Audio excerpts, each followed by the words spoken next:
जय गजानन श्री गजानन गणगण गणात बोते. तर स्वागत आहे तुमचं आपल्या चॅनलला. भरपूर असे अनुभवाचे व्हिडिओ मी तुमच्याबरोबर शेअर केलेले आहेतच. गजानन महाराजांच्या मंदिरातलेही भरपूर असे व्हिडिओ तुमच्याबरोबर शेअर केलेले आहेत आणि मागे 2-3 दिवसापासून मी अनुभवाचे व्हिडिओ शेअर केले, तर त्यात भरपूर कमेंट आलेले आहेत खूप छान अशा.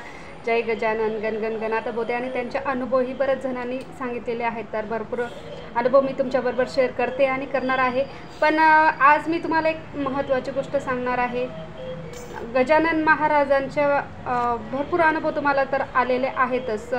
तुम्ही मला कमेंटमध्ये बऱ्याच जणांनी टाकले, ताई आम्हाला पण खूप छान असे अनुभव आले. तर मी त्यांना सगळ्यांना सांगेल की तुम्ही जोही अनुभव असेल ना, तर तो नक्की सगळ्यांबरोबर शेअर करा, आपल्या गजानन भक्तांबरोबर शेअर करा.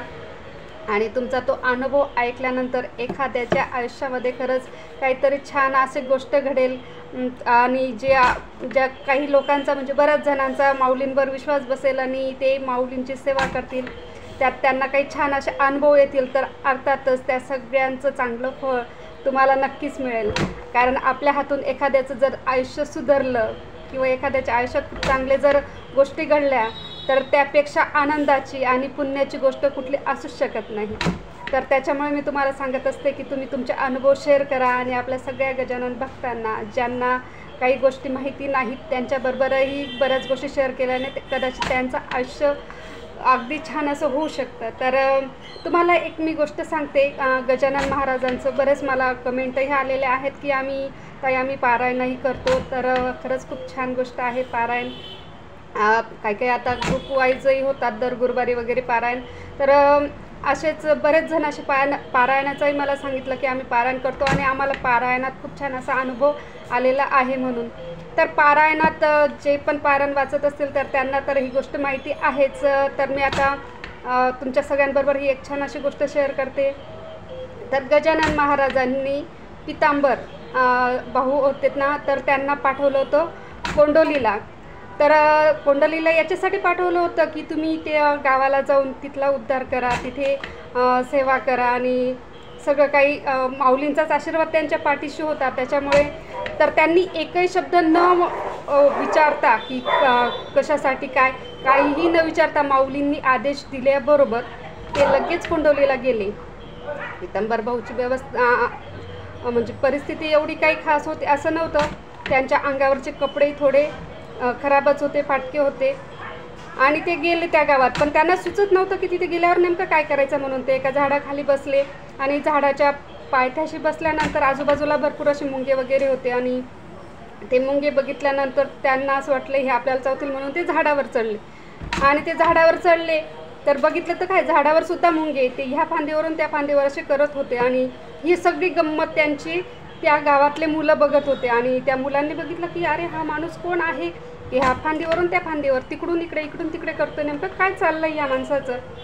मुलांना काही समजत नव्हतं. त्यांनी बरेच प्रश्न विचारले पण त्यांनी उत्तर दिलं नाही, कारण ते त्यांच्या याच्यातच मग्न होतं की हे मुंगे वगैरे आहेत असं म्हणून. तर मग त्या मुलांनी विचार केला की हा माणूस नेमका कोण आहे, काय आहे, आपण आपल्या गावातले आपल्या सगळ्यांना बोलूया म्हणून ते गावात गेले. गावातून त्यांनी सगळ्यांना बोलून आणलं आणि तिथले जे गावातले लोक आले तर त्यांना प्रश्न विचारला. ते सुद्धा बघत होते की हा माणूस ह्या फांदीवरून तिकडे तिकडून इकडे असं नेमकं करतोय काय.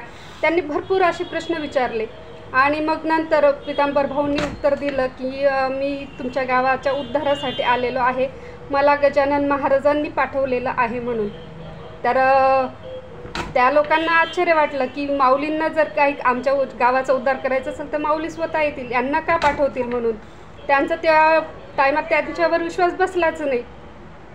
कारण आपण कोणतीही गोष्ट म्हटली तर आपल्यावर कोणी विश्वास बसत नाही. अनुभवाशिवाय माणसाचा कधीच खरंच विश्वास बसत नाही. तर त्यांची परिस्थिती, त्यांच्या अंगावरचे कपडे बघून ते म्हणायचे की तुमच्या अंगावरचे कपडे धड नाही, तुम्ही इकडे तिकडे वेड्यासारखे करता, तुम्ही काय आमच्या गावाचा उद्धार करणार ना, तुम्ही काय आम्हाला सांगणार.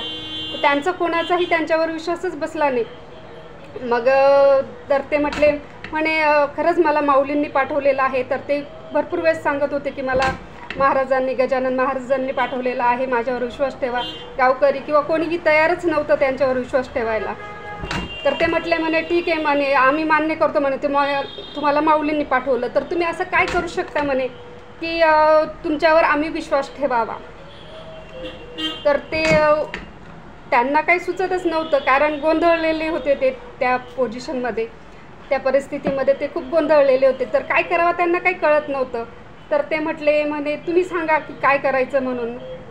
तर म्हणे आधी तुम्ही माऊलींचे भक्त आहात हे, किंवा तुम्ही ह्या गावासाठी उद्धारासाठी आलेले आहात हे आम्हाला तुमच्यावर विश्वास बसण्यासाठी तुम्हाला काहीतरी करावंच लागेल म्हणे.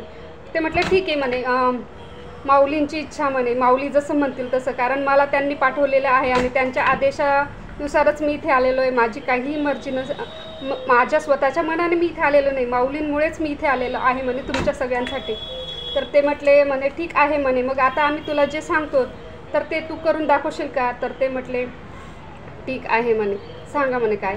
म्हणे आता तुम्ही जे झाडावरून इकडे तिकडे करताय हे पूर्ण सुकलेलं झाड आहे म्हणे, आणि ते होतं आंब्याचं झाड, पूर्ण सुकलेलं होतं. तिथे एकही पान नव्हतं, पाला नव्हता, काहीच नव्हतं, आणि पूर्ण वाळलेलं ते झाड होतं. तर खाली त्याला मुंग्या एवढ्या लागलेल्या होत्या, पूर्ण झाड पोकळ झालेलं होतं.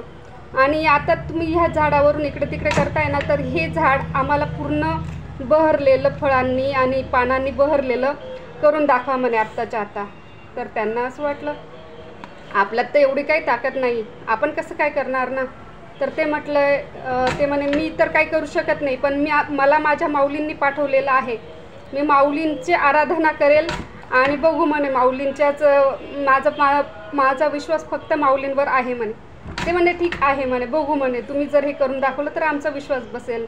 तर त्यांनी माऊलींची आराधना केली, गणगण गणात बोते, माऊलींना आराधना विनंती केली की माऊली हे बघा, तुम्हीच मला इथे पाठवलं आणि आज माझ्यावर कोणीही विश्वास ठेवायला तयार नाही की तुम्ही मला इथे पाठवलेलं आहे म्हणून, आणि ही माझी परीक्षा आहे म्हणे. तर माझ्यात तर एवढी ताकद नाही की मी झाडाला एवढं बहर आणू शकतो म्हणून, तर तुम्हीच काय करायचं ते करा. त्यांनी माऊलींची आराधना केली आणि त्यांची आराधना सुरू झाल्याबरोबरच पूर्ण झाड बहरलं पानांनी, फुलांनी, फळांनी. आंब्याचं झाड होतं ते, पूर्ण पान फळ आणि पानं अगदी हिरवंगार असं ते झाड झालं.